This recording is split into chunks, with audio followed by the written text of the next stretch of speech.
about 10 miles north of Harper's Ferry now, going through a lot of battlefield stuff. This whole area for the next several miles is where several battles took place during the Civil War. So there's a lot of markers and info boards and kiosks that give you info. I just love looking at ruins of stuff. That says 1887, so that wasn't Civil War. But a lot of the buildings around here were used as field hospitals, things like that, and headquarters. Very interesting. I like reading up on stuff. I've been a history buff all my life. Hello, little fella. I think you're a black rat snake's what I think you are. Yeah.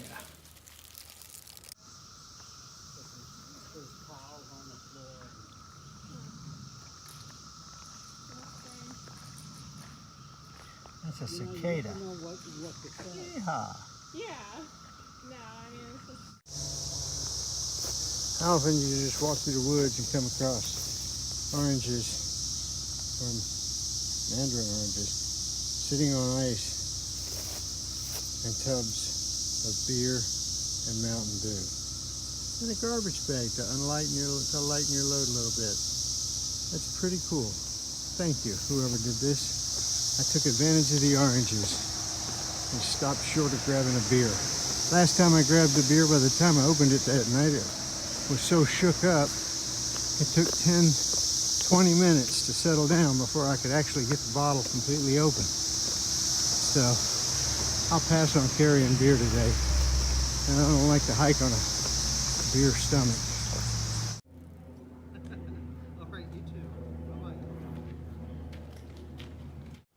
So I'm hiking through Maryland and I come across the very first Washington Monument. The very first Washington Monument in the country.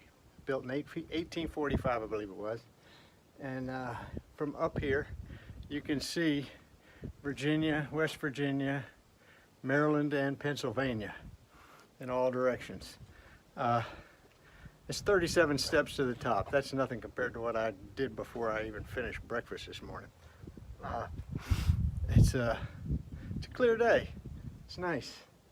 It's not that tall. Let's see if I can show you. This is looking over the edge.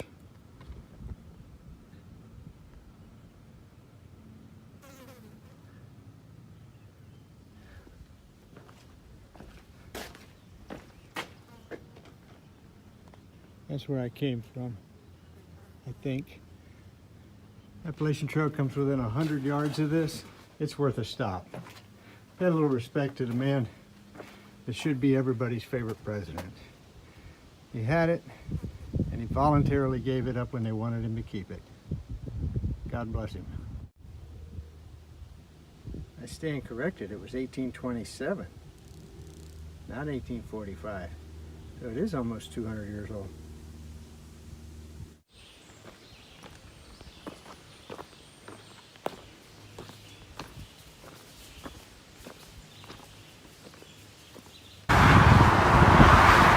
I have no idea what interstate this is.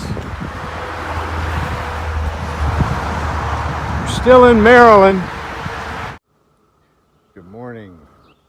I left Front Royal 4 days ago. I've done 73 miles since then. I'm gonna do another 19 today, so 92 miles in 5 days. And I will be in Waynesboro, Pennsylvania this evening to resupply and get my laundry done and get a hot shower, and then back out tomorrow. So it's a 19-mile day today. Check into a hotel and then check right back out first thing in the morning to get right back on the road.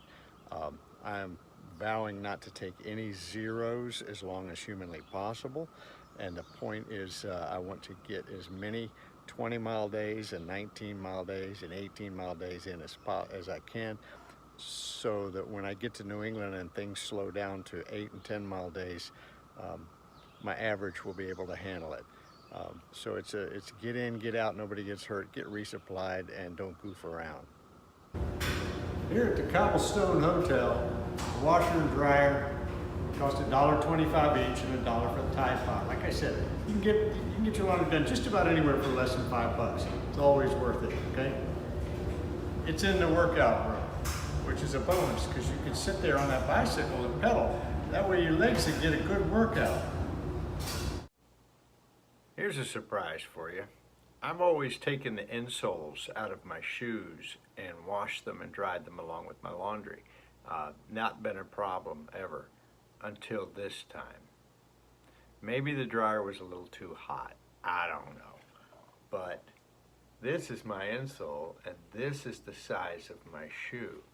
This and this are no longer the same size. This shrunk and this came off. They were stuck together and I thought it was all one piece, but apparently it's not. And now this, when it's in my shoe, slides up and down so it doesn't fit anymore. And this is worthless without it.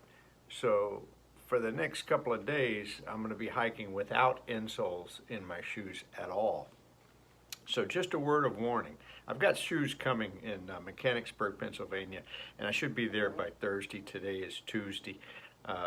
Maybe Friday at the latest, but I've got new shoes coming there, but this is unacceptable.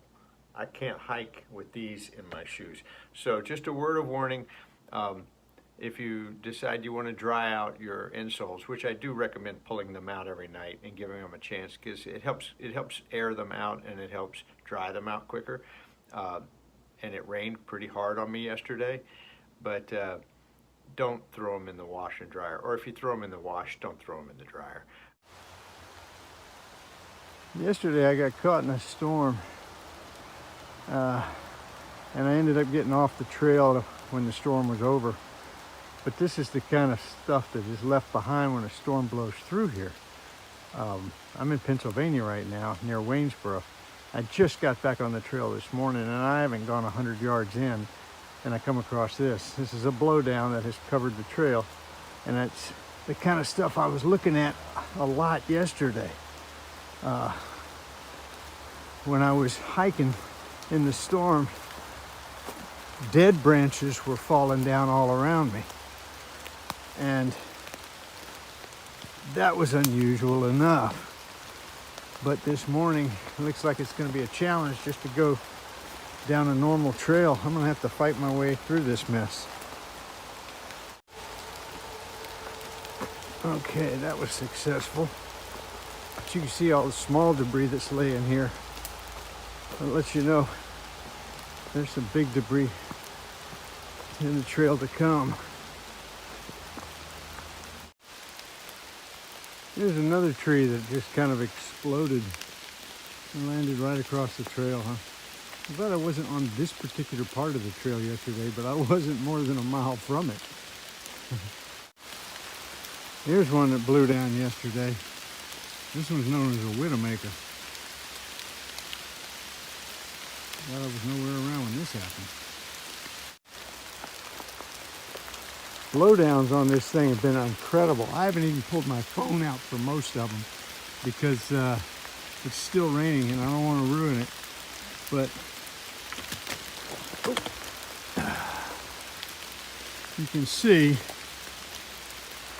the size of these trees that got knocked over in that storm yesterday and what it's done to the path of the trail. I don't even know how to navigate that. I got to go around and figure it out. This is crazy. Look at that. That's unreal. This had to be some hurricane force winds.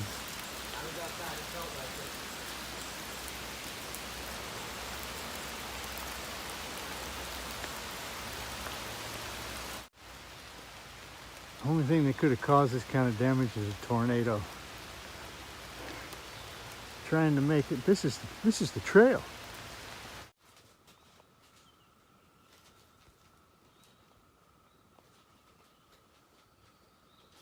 This is Quarry Gap Shelter, one of the nicest shelters you'll find.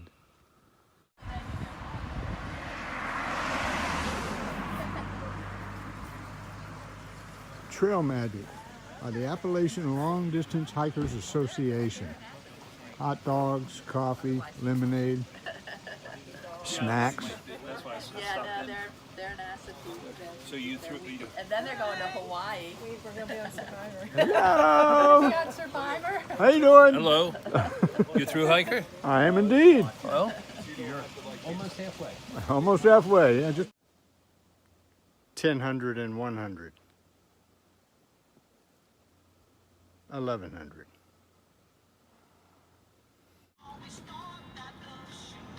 This is Retro. Retro is taking on the half-gallon challenge.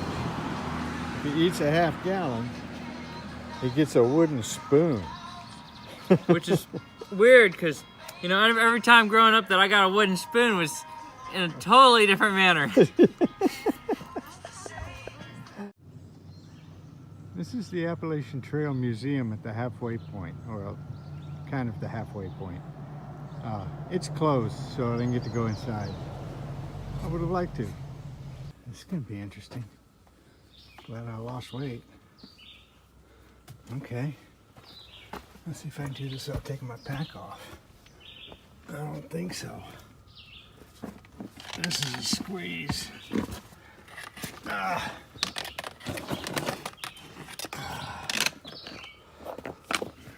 Yeah. Okay. Now where?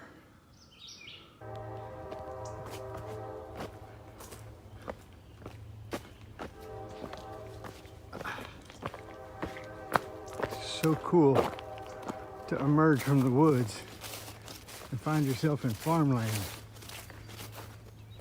I'm somewhere in between southern and central Pennsylvania, and there's a cornfield. And look at these farmhouses. Pretty cool stuff. They did a pretty good job. I mean, every stalk is same size. How'd they do that? This is a big field.